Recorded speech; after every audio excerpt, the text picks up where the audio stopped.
আপনি ফুচকা বানাচ্ছেন তাই না? পানি কই আছে আপনার? পানি এই যে ড্রামে। এই যে এই পানি যে বারবার যে ব্যবহার করছেন, এই পানি দেখেন। আচ্ছা, এই যে দেখেন এই পানিগুলো যারা ফুচকা খাচ্ছে, এটা নোংরা পানি, এর ভিতরে ব্যাকটেরিয়া আছে সেটা দেখতে পাচ্ছেন না।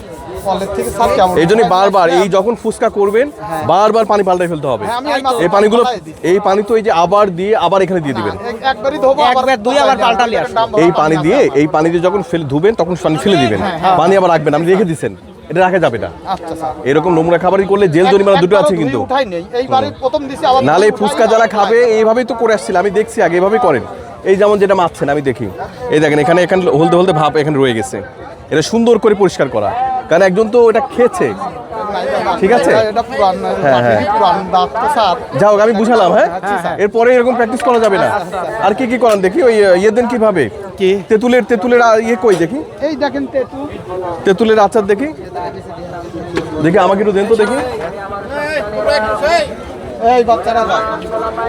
এটা দেখি, এটা কি?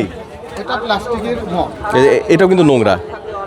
ওয়ান টাইম, এটা হচ্ছে ওয়ান টাইমগুলো এভাবে ব্যবহার করা যায় না। ওয়ান টাইম মানে একবার ব্যবহার করে ফেলে দিতে হবে। আপনি কিন্তু বারবার ব্যবহার করছেন, অর্থাৎ এগুলো যে খাচ্ছে সে কিন্তু ব্যাপক মানে স্বাস্থ্য ঝুঁকির ভিতরে পড়ে যাচ্ছে। না না, এই যে এটা একবারে, এটা ওয়ান টাইম এগুলো বলে। এই ওয়ান টাইম একবার ব্যবহার করার পরে প্লাস্টিক আর ব্যবহার করা যাবে না খাবারের জন্য। ব্যাপারটা বুঝে গেছে? আপনি এভাবে দিবেন না, এগুলো সব ফেলে দেন, এগুলো যে আছে সবগুলো ফেলে দেন। প্রয়োজনে ওর কাছে ইয়ে দিয়ে দিবেন, ওইভাবে না দিয়ে ওকে ওই যেটা আছে না ওই প্লেটের ভিতর দিয়ে দিবেন।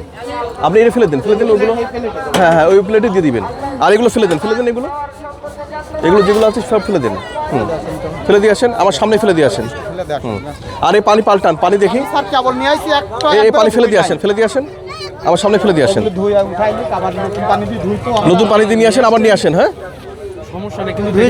ধুয়ে নিয়ে আসেন। যান, এই পানিটা ফেলে দেন, যান। এটা টোটালি ফেলে দিবেন। এই পানিটা টোটাল নোংরা হয়ে গেছে। এই যে আবার যে খাবে সে স্বাস্থ্য ঝুঁকিতে পড়বে। যান আপনি, এটা হওয়ার পর আবার ওই পানিতে ধুবেন। হ্যাঁ,